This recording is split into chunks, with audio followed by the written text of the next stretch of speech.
What time is it? It's nation time.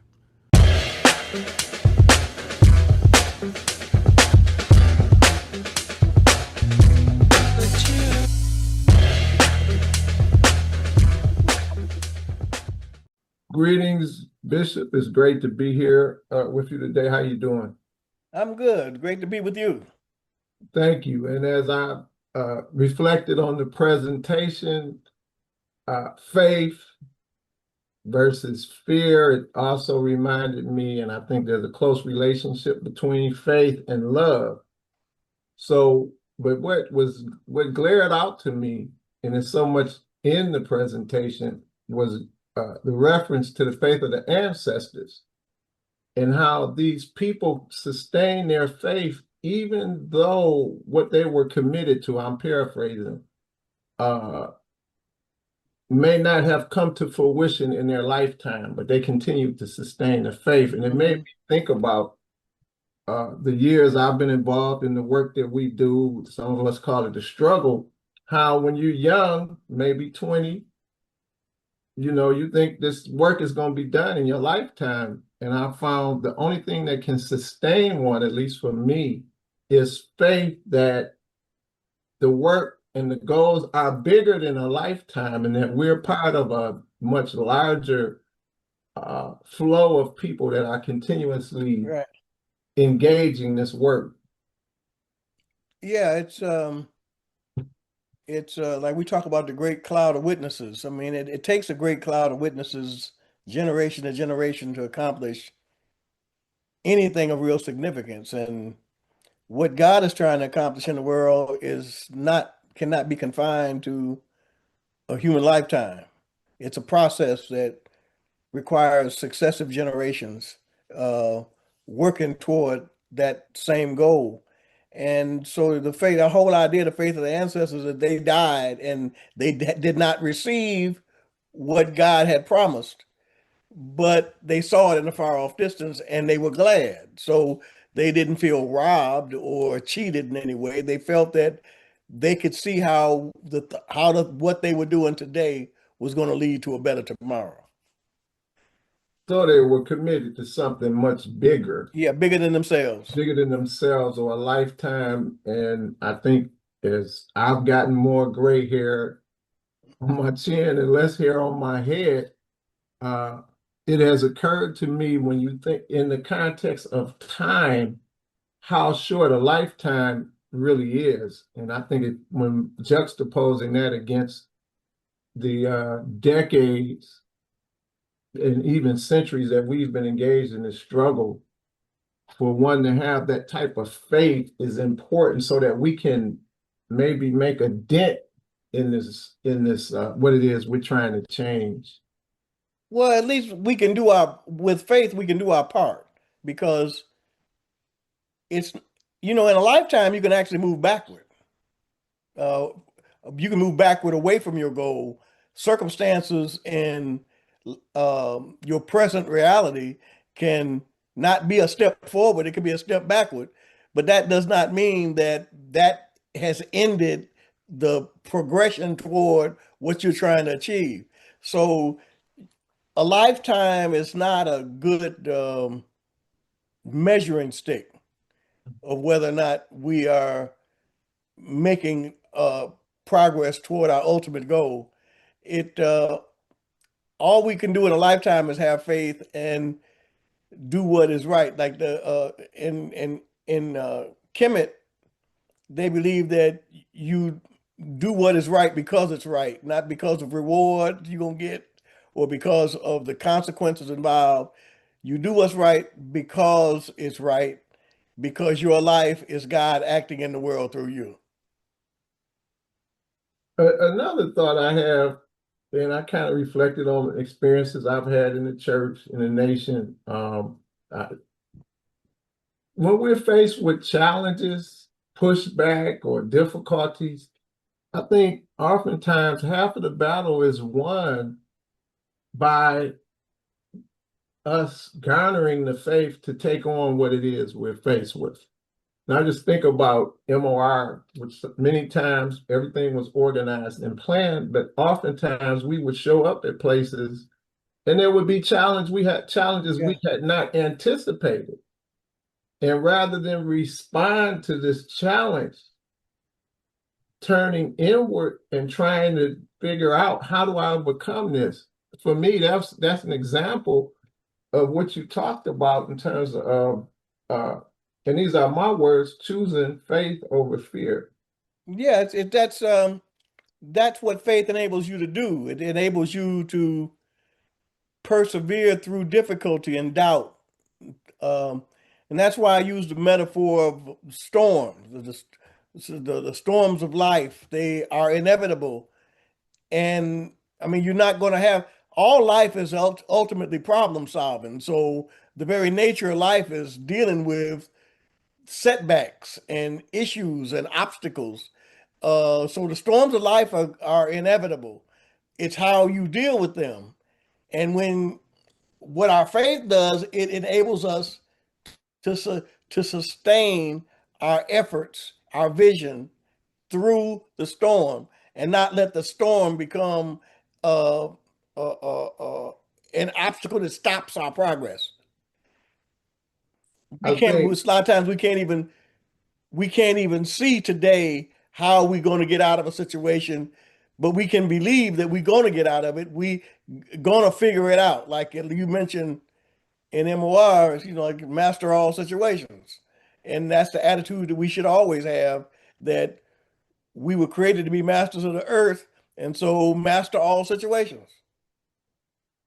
and I think when you're engaging with people, opponents, the opposition, a strategy of your opponent can be to instill fear, realizing that if your opponent fears you, that can work against him.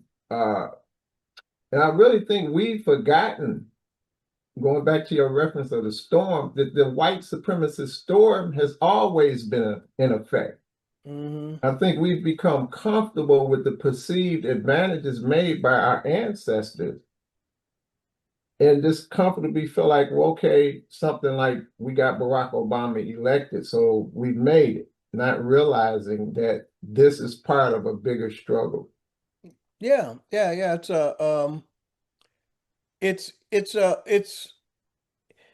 we kind of been lulled to sleep because most of our lives have taken place after the civil rights struggle, where there was at least the uh, social custom of rejecting racism, and it became good manners to not be overtly racist and uh, show overt expressions of white supremacy, and to like not display openly race prejudice.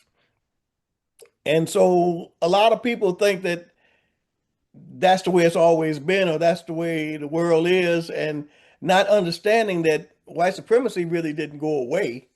It was just hidden, and it wasn't on TV and in your face all the time, but it was always there. And all the recent the recent uh, uh, MAGA uh, uprising, the MAGA movement is basically ripping the scab of the off the racism that's always been there, and openly and blatantly expressing it, and making anti-blackness popular again and fashionable. So we have a difficult time because it redefines our relationship to the country. And if we don't have any alternative, then you can lose your mind.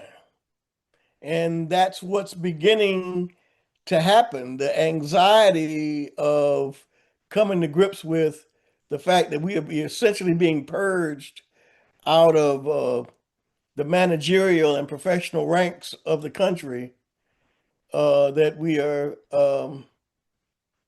we're being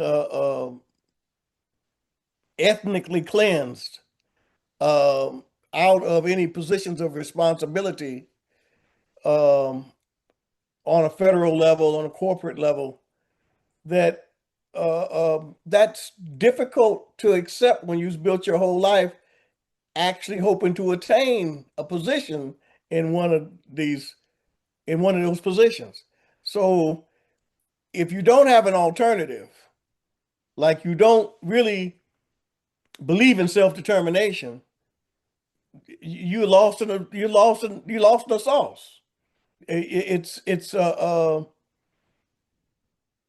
self-determination is the only intelligent answer, that if we can't be a part of that, then we have to build our own. We don't have to be without. But when you don't have a mind to make, when you don't have the mentality because of your investment in the existing system, where that is the only kind of life you can conceive of, it can lead to some very severe cognitive dissonance. And that's happening, and people are having a difficult time with it, and the stresses are starting to show. And as people are purged, they're not looking at society as doing something. They're still licking their wounds and thinking of it like a personal failure. People that Mm, are highly accomplished, they're highly credentialed, they've gone to the right school, done the right thing their whole life, and they can't explain how this could be happening to them. This is something that happens to somebody else, not to me. I've been I've done everything I was supposed to do, and I did it better than everybody else. mhm, And to end up where I'm unemployed, just like my deadbeat cousin who lived in his basement his whole life, um, is it's looked at as a personal failure, and it's not a personal failure. It's a it's a social pivot. A society is pivoting toward white supremacy, and we basically have the same relationship to society that we had in Jim Crow. When mm, W.B. Du Bois came back from University of Berlin with his after his postdoctorate work, he's one of the most educated men in the world, not black men, most educated people in the whole world. But when he got back to America, he couldn't get a job doing anything but sweeping in front of a store, because that mm, was the structure of society. He couldn't have a position in the professional and managerial ranks because that was the dictate of Jim Crow. mhm, So we're kind of heading back that way, and the way we could fight it is if we could accept that fact and use the skills and credentials that we have accumulated to build our own. We can mm, do it. We're much more capable today of doing it than we were 100 years ago. mm. You also emphasize remembering near the end of the conversation, and what it compelled me to think about is our history is full of examples where people chose faith over fear. I think about, and we have biblical examples as well as examples outside of the Bible. But I thought about the 12 spies when they were sent into Canaan, and out of the 12, only two came back confident Hmm. that we can do this. And for Yeah. me, they chose faith over fear. There's the example of Mattathias and the Maccabees. And of course, Harriet Tubman, who went back into slavery several times, where she could have just said, look, this is scary. I got out. I got my brothers and sisters out. I'm not going to make 18 more trips. Hmm. Or the people in the Haitian Revolution. So we have plenty of examples in our history, and this goes to us turning within ourselves, I think, and looking for the faith and the sources and models of faith that can help us to prevail and triumph in the current situation that we're in. Yeah, it's like I make mention in the sermon that Jerimoji says that faith is no good unless you use it. We all have the capacity for faith, but if you don't use it, And when he said this to me, I was upset about something and I was waiting for an outcome and I was worried that it was going to whether it was going to work out or not. And he asked me a number of times during the day, what's bothering you? And I said, well, this thing is getting to me. And after about the third time, he said, well, faith ain't no good unless you use it. You you you have to believe that it's going to work out and you're going to be all right. So why he said worry is a wasted emotion because you're paying a bill that may never come due. So it's he said that faith is no good unless you use your faith. And that was an important life lesson that you back up against the wall, you back up against the wall, you're in this desperate situation. Well, use the faith that you have to kind of withstand or to stand in the midst of the storm or to overcome the storm. But you don't have to um, worry so that you tear up your life with anxiety and fear. And I think in the presentation, at least for me, it clearly emphasized the importance and value and strength of faith and the power of self-determination we have to choose how we're going to move forward, how we're going to respond to how things are acting on us or towards us. Yeah, it seems like people think of faith only in one way. Like I say, like they think of faith as only faith in God. Like that's the only kind of faith there is. But faith is a human capacity. It's a human capacity to believe, to to trust, to have confidence and commitment and conviction in something, even though you can't yet see it or put your hand on it. It has no tangible expression. To work on it until it does have tangible expression. So faith is not just faith in God. It's the human capacity to trust that something is going to come to pass and to work on it until it does come to pass. And that can be applied to anything from getting out of school to uh, any kind of human accomplishment. You have to believe it and work toward it, even when it doesn't look likely. And you don't know how it's going to be done. What drives you to get up and do it every day, to move toward it, is your faith that it can be done. If you don't have faith that you're going to get out of school, you drop out. If you don't have faith that your relationship is going to work out, then you leave it. If you don't have faith that a project that you're working on is going to come to pass, then you quit. So faith is not just this mystical thing. It's a human faculty. It's a gift that we have to make the not yet yet. All right. Well, thank you for this conversation and for a very inspiring and powerful presentation. I look forward to continuing this conversation as we go forward. All right. My pleasure, brother. As always. What time is it? It's nation time.